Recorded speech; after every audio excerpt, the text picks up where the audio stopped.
Yeah, absolutely. People come back for a ritual.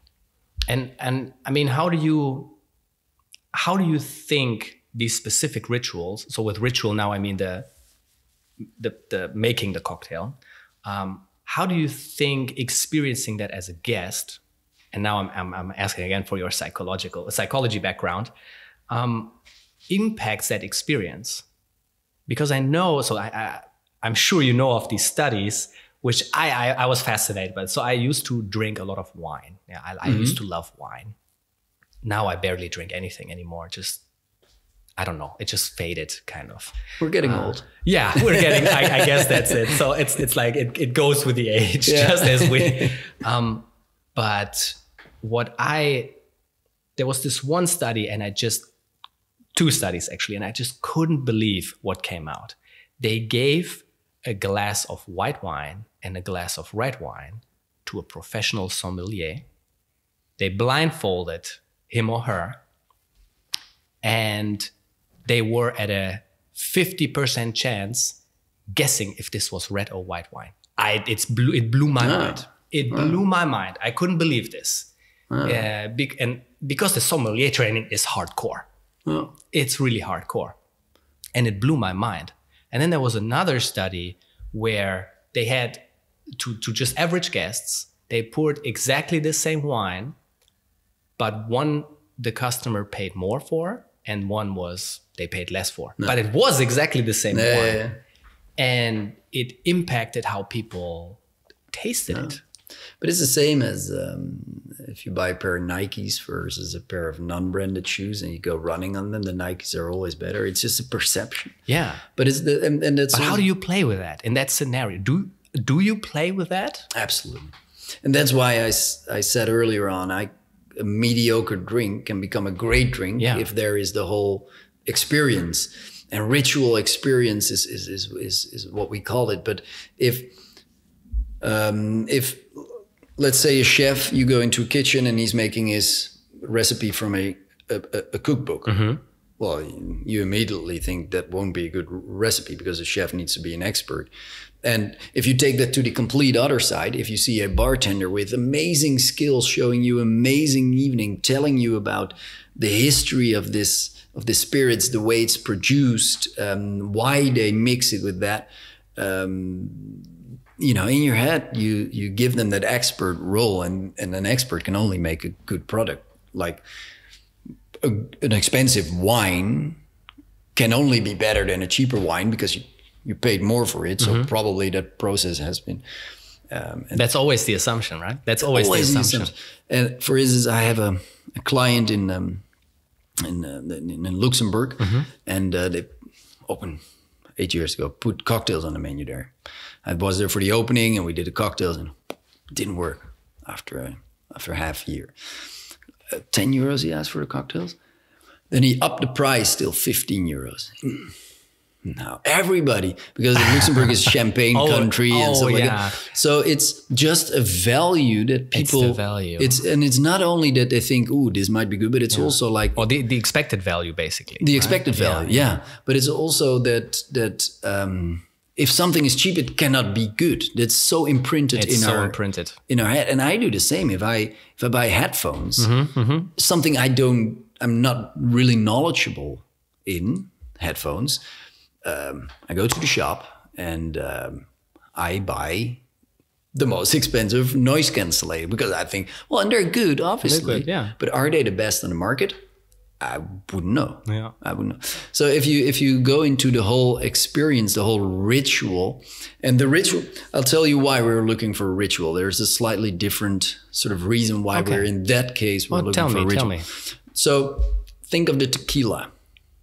Yeah. We know the tequila ritual, basically made for disguising the badly mixto. So not the 51% agave tequila and the rest is cheap sugar distillate, molasses distillate.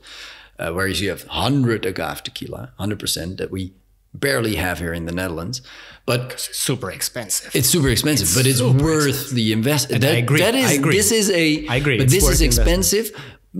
Because of the agave has to be cut by hand, it has to be roasted. It's all the manual labor that goes into it. Exactly. Yeah. So you pay for that. But the ritual is basically to do the salt So you first do the salt. Well, what does salt do? It sort of takes away the water. And on your tongue, there's the epithelial cells that open when the water hits it. That's why we produce saliva when we get hungry. So the salt takes away sort of the saliva, the water on your tongue, let's call it that way. So the epithelial cells don't really open when you put the tequila on there. And then as fast as possible, you take lemon. Yeah. That's the background of the thought behind the ritual. But that ritual caused such a massive growth in volume of tequila sales. People like rituals. It's the whole, everything that has a ritual is important. A drinking ritual is something that a brand is looking for.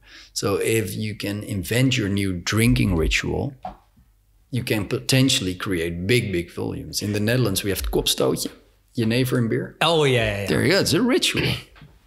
There's this is interesting. So this reminds me of the IKEA effect. Have you heard of that? So the IKEA effect is basically the idea that whatever, well, it's not an idea. So it's a bias. And it basically means that if you put work into something, it becomes more valuable. And I'm saying IKEA bias, IKEA effect, because you are building your furniture yourself. That's the part where kind of it has been ritualized by IKEA as well, and it has been hugely successful. I mean, obviously, and I find this quite interesting is that I never thought of something like that in a cocktail environment or in a beverage environment, but it makes total sense what you say. You do a little bit adding to your experience as well, which then most likely makes it, well, it not only does it make it more fun, it makes it more fun, and that fun transmits into the value you attribute to this beverage or whatever you're consuming at that moment. And I can tell you the Americans are crazy when it comes to these rituals. When I was in Texas, what was that street called?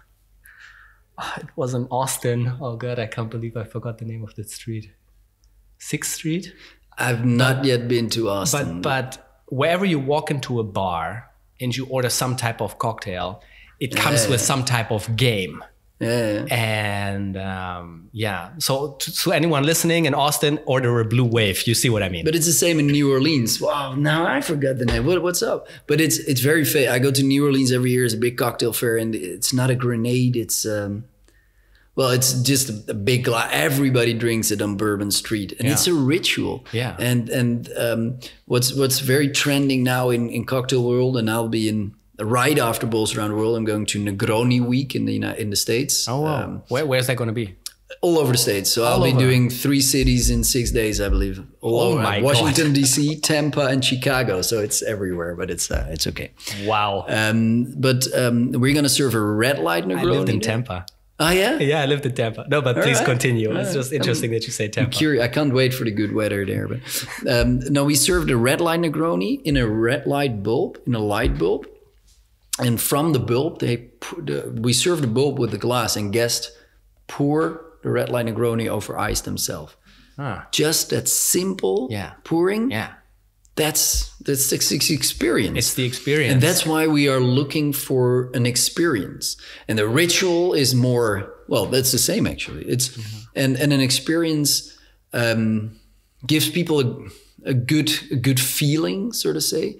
It's also a sense of ownership. Right? Yeah, sense of ownership. Exactly. Yeah. The sense of ownership that gives them a good feeling. Because that good feeling is what we want. That positive emotion about their experience that makes them come back.